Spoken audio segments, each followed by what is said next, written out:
আমরা মহাপ্রভুকে চিনতে পারলাম না, যিনি আমাদের দাপরে যে কৃষ্ণ ছিলেন, বলি যে তিনিই তো মহাপ্রভু।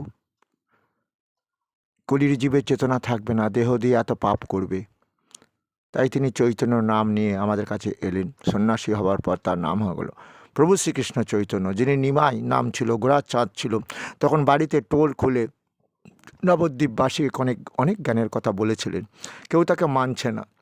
তাই তার ইচ্ছা হলো, মনে হলো যদি আমি সন্ন্যাসী হই, সন্ন্যাসীর জ্ঞানের কথা নিশ্চয়ই ওরা মানবে। তাই মাকে ত্যাগ, মাকে বউকে ত্যাগ দিয়ে সন্ন্যাসী হয়ে এলেন। কিন্তু সন্ন্যাসী হয়েও কি লাভ হলো? তবুও তার জ্ঞানের কথা কেউ মানল। আজকে আমরা দেখতে পাই যে কি দেখতে পাই, মুসলমানদের মধ্যে আল্লাহু আকবর, সবাই বলে আল্লাহু আকবর। মালিক বলে না, আল্লাহু আকবর বলে। মালিক বললে একটু সুবিধে হয়, দেহটা তাড়াতাড়ি পাপ মুক্ত হয়। আমার এই বাড়ি গাড়ি ধন দৌলতে, দেহটা আমার নয়, সবই মালিকের। তাই মালিকের নাম করে দেহ পাপ মুক্ত করব, এটা তাদের মধ্যে একটা বাসনা সাধনা আছে। তাই তারা দেখতে পায় ঠিক 5 বার তারা আল্লাহ মালিকের নাম করে। আর আমাদের মহাপ্রভু বলেছিল হরের নাম হরের নাম হরের নাম কৈবলম। কেবল হরিনাম, হরিনামই তোমাদের একমাত্র সুখ দেবে, শান্তি দেবে। দেহ পাপ মুক্ত করো, হরে বলো আমি হরণ করব কৃষ্ণ তোমাদের পাপ। কারণ আমি গীতাতে বলেছিলাম না, সব ধর্ম ত্যাগ দিয়ে সর্বধর্মান পরিত্যাজ্য মামেকং শরণং ব্রজ অহম তাম সর্ব পাপেভ্য মোক্ষয়িষ্যামি মা শুচ। হে অর্জুন, তুমি পিণ্ড খেয়ে মোক্ষ লাভ করবে না। আমি যদি বলি সেই পরমেশ্বরকে দেহ দিয়ে স্মরণ করো, এই দেহটা তারই সৃষ্টি, এই দেহ ঘরে তিনিই আছেন। ওই যে বললেন সর্বস্ব চাহং হৃদি, সমস্ত জীবের হৃদয়ে আমি আছি। আর দেহযন্ত্র পরিচালনা করছেন পরমেশ্বর। ঈশ্বর সর্বভূতানাং হৃদে সৌর্জুন তিষ্ঠতি ভ্রমায়ুন সর্বভূতানি যন্ত্ররূঢ়ানি মায়ায় তমেব শরণং গচ্ছ। বাবা মা দেহ তৈরি করেছে, সুখ দিয়েছে, শান্তি দিয়েছে, তাই বাবা মাকে পুজো করো। ইহলোকের পিতা। আর পরম পিতা কি করেছে? প্রজননস্মি কন্দর্প, বাবা মাকে সন্তান উৎপাদন কাম দিয়েছেন। হে অর্জুন, তাই আমি জগৎ পিতা।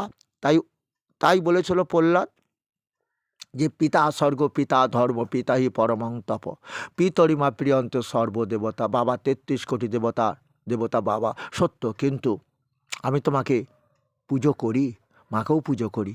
বাবার থেকে মা বড়, তার ভালো কথা। পিতামাতা আমাদের দেবতা স্বরূপ, কিন্তু সেই পিতামাতাও পারে না পুত্রের কর্মের ফল বা ভোগ খণ্ডন করতে। দেহ যদি পুত্র পাপ কাজ করে, পাপের ফল তাকেই ভোগ করতে হবে। এটা যেন জীব না ভুলে যায়। তাই প্রহ্লাদ বলেছিল, কি বলেছিল? যে দীক্ষাদাতা গুরু হচ্ছে সব থেকে বড়। আর দীক্ষাদাতা গুরু নিশ্চয়ই সে কৃষ্ণ ভজন করবে। আর সেই ভগবান কৃষ্ণ তাই বলেছিলেন যে অতি দুরাচার পাপী ব্যক্তিও যদি অর্জুন আমার শরণাপন্ন হয়, নিশ্চয়ই এ দেহ পাপমুক্ত হয়ে যাবে এবং মৃত্যুর পরও পরম মোক্ষ লাভ করবে, আর পিণ্ডের প্রয়োজন হবে না। তাই কলিজীবকে বলেছিল না, কুবুদ্ধি ছাড়িয়া করো শ্রী হরিনাম সংকীর্তন, অচিরাতে পাবে তবে কৃষ্ণ প্রাণধন। নাম সংকীর্তনে হয় সর্ব অনর্থ নাশ, সর্ব শুভোদয়, কৃষ্ণ প্রেমের উল্লাস। ভগবান বলেছিলেন তো, কৃষ্ণ নাম করে দেহ পাপমুক্ত হবে, দেহ দিয়ে সুখ পাবে। কারণ সেই কৃষ্ণ ভগবান বললেন, অর্জুন কি বললেন? ঈশ্বর সর্বভূতানাং হৃদ্দেশ অর্জুন তিষ্ঠতি ভ্রমায়ণ সর্বভূতানি যন্ত্ররূঢ়ানি মায়ায়া তমেব শরণং গচ্ছ সর্বভাবেনা ভারতম তৎপ্রসাদাৎ পরাং শান্তি স্থানং প্রাপ্স্যসি শাশ্বত। দেহ দিয়ে কৃষ্ণ নাম ভজন করো। পরমেশ্বর দেহযন্ত্র তৈরি করেছেন, দেহযন্ত্রের মধ্যে রয়েছেন আত্মা বা জীবনরূপে দেহযন্ত্র তৈরি করেছেন। যেমন তোমরা বুঝতে পারো না, কি বুঝতে পারো? এই হাত পা চলে, কি করে চলে? খিদে লাগলে চলবে না? তাই তিনি কি করেছেন? সূর্যরূপে তাপ দান করছেন, বৃষ্টি দান করছেন। সুতলং সুফলং শস্য সমলং মলয়জ শীতলম তাপা মহামহং বর্ষং নিগৃহীণমুসি যামি চ অমৃতং চৈব মৃত্যু সচ্চাম অর্জুন। বোঝা গেল? তাহলে কি বলছেন? পরম ঈশ্বরের শরণাপন্ন হতে। যেখানেই তুমি দেখবে সেই পরম ঈশ্বর সব কিছু করছেন। শুধু তাই নয়, এই দেহযন্ত্র পরিচালনা করছেন মানে জানো? তুমি যে পেট পুড়ে খাবে, খেয়ে যদি 7 বার পায়খানা করে মরে যাবে ডিহাইড্রেশন হয়ে। তিনি বলে দিলেন, শোনো অর্জুন, অহম বৈশ্যা নরভূত্তা প্রাণিনাং দেহমাশ্রিতা প্রাণ অপান সমাযুক্ত পচমন্নং চতুর্বিধম। আমি 4 প্রকারের অন্ন সৃষ্টি করেছি দৃষ্টি দিয়ে ধরিত্রী মাতার বুকে। চর্ব, চুষ্যব, লেজ্জ, পেয়। এবং তোমরা জানো, দাঁত ছিল না, পেয় খাদ্য খেয়েছি। দুধ, মায়ের স্তনে দুধ দিয়েছে, গাভীকে দুধ দিয়েছে। সেই মায়ের দুধ কমে গেলে গাভীর দুধ খায়। সনাতন ধর্মের লোকেরা এই জন্য গাভীকে মাতার রূপে পুজো করে। শুনতে পেয়েছ? তবে শোনো, তাহলে দাঁত উঠে গেছে, মা আমারই সৃষ্টি ফল আপেল ছেলেকে খাওয়াচ্ছে, গেল। আর পেয়ারা খাচ্ছে, হাতে করা রুটি খাওয়াচ্ছে, দাঁত যেই উঠে গেছে। এবারে শোনো অর্জুন, কী হবে? তবে প্রকৃতির নিয়ম অনুযায়ী কিন্তু দাঁত একদিন থাকবে না, ভেঙে যাবে। বলে দাঁত বাঁধাবো, নানান রকম তোমরা বলবে, বিজ্ঞানের যুগ। যাক, তাহলে চর্ব খাদ্য আপেল, পেয়ারা, হাতে করা রুটি ইত্যাদি। আর পেয় খাদ্য দুধ হয়ে গেছে। চুষ্য খাদ্য শরবতী লেবু, সেও তো ভগবানের সৃষ্টি, ওটা তো বিজ্ঞান আনেনি, ভগবানই তো দিয়েছে নাকি। তবে বিজ্ঞান উন্নত করছে, উন্নত করতে করতে শেষ পর্যন্ত দার্জিলিংয়ের কমলা লেবু এখন টক হতে পারে। এখন যেখানে সেখানে চাষ করছে, হাইব্রিড তৈরি করছে, উল্টোপাল্টা সব হয়ে যাচ্ছে। তাহলে কি তোমরা বুঝতে পারলে? তাহলে বুঝতে পারলে যে পরম ঈশ্বরের কৃপা ছাড়া এখানে কিছুই হবে না। মুসলমান ভাইরা এটা বলে, আল্লাহ মালিক তিনি তিনি গাছে ফুল ফোটান, গাছে ফল দান করেন, আমার দেহের মধ্যে রয়েছেন, দেহ আমার যন্ত্র পরিচালনা করছেন, তাই তারা বলেন মালিক। তবে এত তোমাদের, তবে বলবে তো কোরআনে কি লেখা আছে? আছে, নিশ্চয়ই আছে। যে আমাদের যেমন অর্জুনকে বলেছিলেন যে পাপ করলে ভুগতে হবে, পরমেশ্বর কাহারও পাপ গ্রহণ করবে না, পূর্ণ কর্ম গ্রহণ করবে না, অজ্ঞানা থেকে আশ্রয় করে যেসব পাপ করে তার পাপের ফল তাকে ভোগ করতে হয়। এখন কোরআনেও লেখা আছে। আল্লাহ মালিকের জ্ঞানের কথা যারা মানে না, অবজ্ঞা করে, তাদের আল্লাহ মালিক ওই যে পড়িলে নামাজ খোদা পাবে, ছাড়িলে নামাজ দোজখে যাবে। আল্লাহ মালিককে যারা ভজে না তাদের নরক প্রাপ্তি হয়, নরক যন্ত্রণা ভোগ করতে হয়। কি বুঝলে? নরক যন্ত্রণা ভোগ করতে হয় না? দেখো না, আজকে মুসলিমদের একটা ছেলে অন্ধ হয়ে জন্মেছে, কেউ খঞ্জ হয়ে জন্মেছে, শুনতে পেয়েছ? কেউ লিউকেমিয়া, কেউ থ্যালাসেমিয়া। কি হলো? বাচ্চাটা কি পাপ করেছে? এই পূর্বজন্মের কর্মের ফল। কিন্তু কিন্তু কি জানো, ওনাদের মধ্যে একটা প্রচার হয়ে গেছে যে না, আমাদের আর পুনর্জন্ম হয় না। তাহলে অন্ধ ছেলে হলো কেন? খোঁড়া হলো কেন? ওই যে তোমরা বুঝতে পারো না, পড়লে নামাজ খোদা পাবে, ছাইলে নামাজ দুজকে যাবে।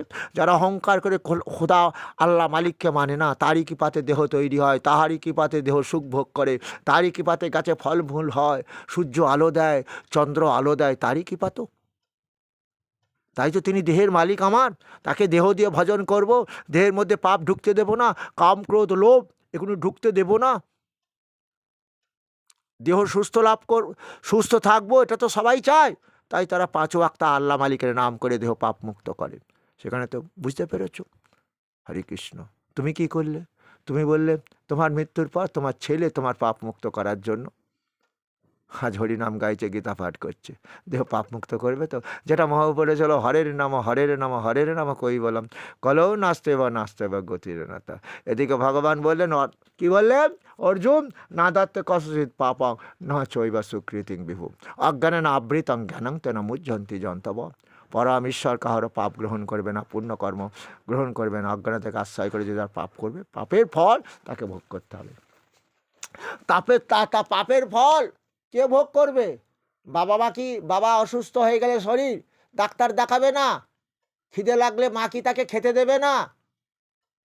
কোনো মা বাবা পারবে না তো। কিন্তু পরমেশ্বর কি করে বলো দেখি? তাকে অবজ্ঞা করলো, পাপের দেহ হয়ে গেল, ওই দেহে তিনি থাকছেন না। আত্মা, হ্যাঁ আত্মা ওই যে নবম অধ্যায়ে পরিষ্কার করে দিয়েছে। মায়া ততমিদং সর্বং জগত ব্যক্ত মূর্তি না মস্তানি সর্বভূতানি না চং তেস্য বস্থিত। শোনো অর্জুন, আমার সৃষ্টি সমস্ত জীব, তাদের মধ্যে আমার সৃষ্টি আত্মা থাকবে, কিন্তু তাদের মধ্যে আমি থাকতে পারবো না। কেন থাকতে পারবো না? ন চ মস্তানি ভূতানি পশ্চমে যোগমৈশ্বরম ভূত ভিন্ন চ ভূতস্থ মাম আত্মা ভূত ভাবন।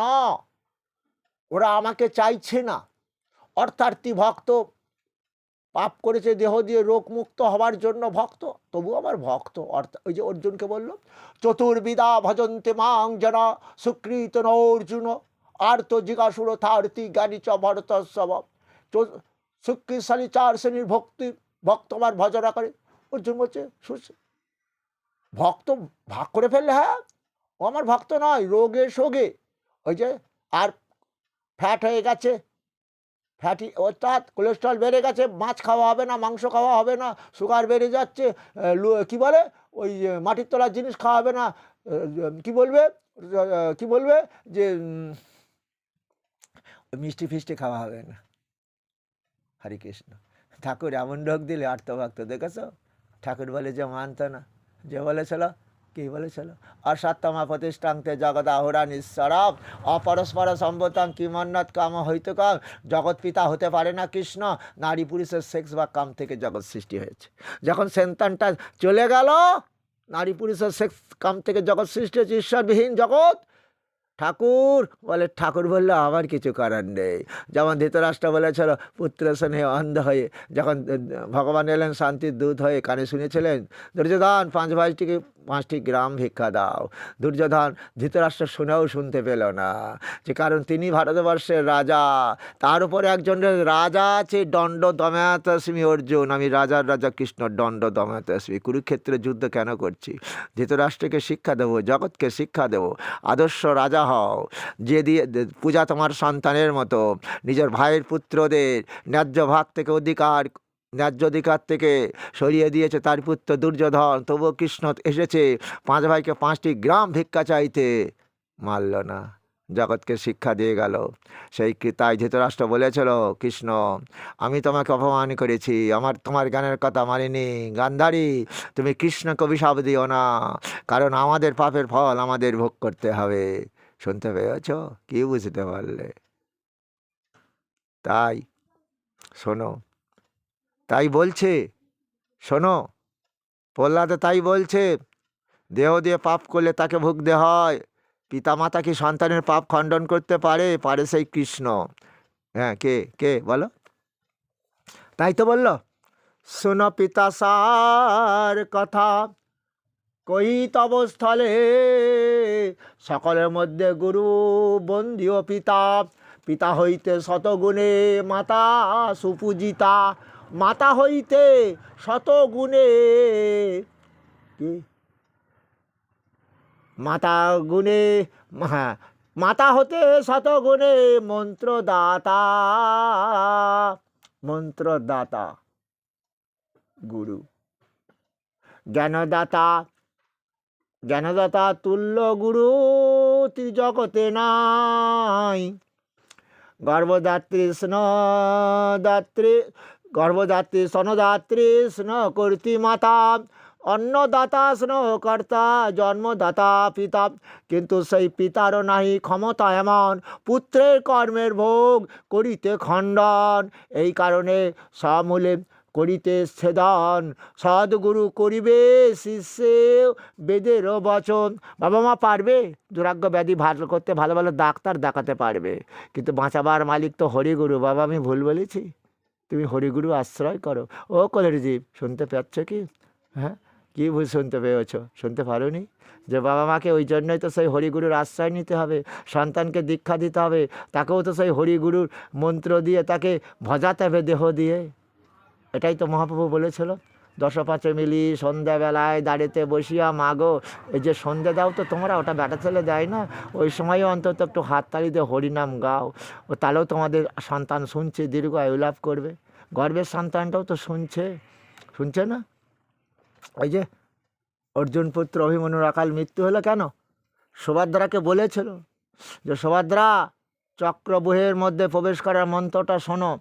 তখন অভিমন্যু গর্বে তো সেটা শুনলো, কিন্তু তারপরে সুভদ্রা ঘুমিয়ে পড়লো।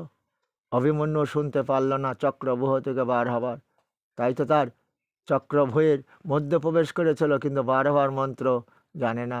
মৃত্যু হলো, অকাল মৃত্যু সপ্তরতির হাতে। শুনেছ কি মায়েরা, গর্ভে সন্তান হলে তখন থেকেই তোমরা যেন এই হরি নামটা গীতা ভাগবতের লোকে শুনিও। তার অকাল মৃত্যু হবে না, থ্যালাসেমিয়া লিউকেমিয়া নিয়ে জন্মাবে না, রোগবিহীন দেহ নিয়ে জন্মাবে, দীর্ঘ আয়ু লাভ করাবে। দেখতে পাচ্ছ না এখন কি হচ্ছে? যে অ্যাস্থালিন গ্যাসের ওষুধ এখন সর্দি কাশি হলে দিচ্ছে। কেন দিচ্ছে? বাতাস দূষণ, আকাশ দূষণ, ওই যে আকাশ বাতাস জল দূষণ হয়ে গেছে। তাই শুনতে পেয়েছ কি? তাই দুঃখ করে অর্জুনকে বলেছিল, অর্জুন আমার সৃষ্টি জীব সত্য, তাদের আত্মা, তাদের মধ্যে আমি আছি, কিন্তু থাকতে আমি পারবো কী করে? সে যে আমার এতে চাইছে না। সে অর্থার্থী ভক্ত, কেউ হয়তো ছেলের রোগ ভালো করে দাও ভক্ত, কিন্তু এরা কি আমার ভক্ত? ভক্ত তো নয়। ওই জন্য বললাম না, 4 শ্রেণীর ভক্ত: আর্তভক্ত, রোগে শোকে ভক্ত, অর্থার্থী ভক্ত, জ্ঞানী ভক্ত, আত্মজ্ঞানী ভক্ত। এই আত্মজ্ঞানী আর জ্ঞানী 2 প্রকার ভক্ত হচ্ছে আমার শ্রেষ্ঠ ভক্ত।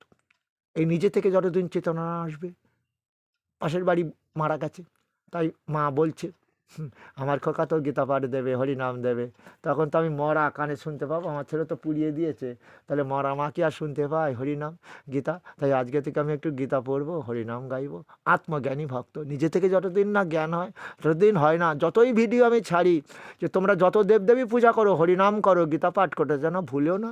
তাই তোমরা অনুকূল ঠাকুরের শিষ্য হও, রামনারায়ণ হও, হরিবোল হও, কিন্তু মরে গেলে তোমার ছেলে ওই গলায় তুলসীর মালা পরবে, তোমাকে পিণ্ড খাওয়াবে, হরিনাম শোনাবে, গীতা ভাগবত শোনাবে, তখন তোমার কোনো কাজ হবে না। হরে কৃষ্ণ। কিছু বুঝতে পারলে কি? তাহলে নিশ্চয়ই তুমি দীর্ঘায়ু লাভ করার জন্য ছেলেকে এইভাবে দীক্ষা দেবে। এটাই মহাপ্রভু চেয়েছিল তো। ব্রাহ্মণ শ্রেষ্ঠ কেন? তার বাবা 12 বছর বয়স হয়ে গেলে তার দ্বিতীয় জন্ম দেয়, কারণ ওই গুরু তার দ্বিতীয় জন্ম দেয়। গুরু তার মন্ত্রটা দিয়ে দিল। তার মন্ত্রটা কি ছিল? ওং ভূর ওং ভূর ভুবস্সঃ তৎ সবিতুর্। ওং, আবার বলি মন্ত্রটা, ওং ভূর ভূ ভুবস্সঃ তৎ সবিতুর্বরেণ্যং ভর্গো দেবস্য ধীমহি ধিয়া ইহ ন চ প্রচোদয়াৎ। শুনতে পেয়েছ? গুরুর দেওয়া মন্ত্র। এইবারে দ্বিতীয় বার জন্ম হলো। তাহলে আমরা কি করি ওটা? ছেলে 12 বছর বয়স হলে দীক্ষা দিয়ে দেবো গুরুর কাছে। তাহলে এবার শুনতে পেয়েছ কি প্রহ্লাদের কথা? 8 বছরে প্রহ্লাদ কি বলেছিল? বলল, শোনো, মন্ত্রদাতা গুরু ছাড়া এই জগতে কেউ আপন নয়। মন্ত্রদাতা গুরু, কৃষ্ণ নাম ভজন করছে, তাহলে কৃষ্ণই তো মৃত্যু দেয়, মৃত্যু সর্বহারস্য। আর মৃত্যু দিতে পারবে? তার পরম মঙ্গল করবে তো ভগবান। তাই তো প্রহ্লাদের কথাটা সত্য নাকি? তোমরা কি বলছো? ও হবে কি, সে তো সব হয়ে গেছে, কারেন্ট অফ হয়ে গেছে, ফালতু বকছি।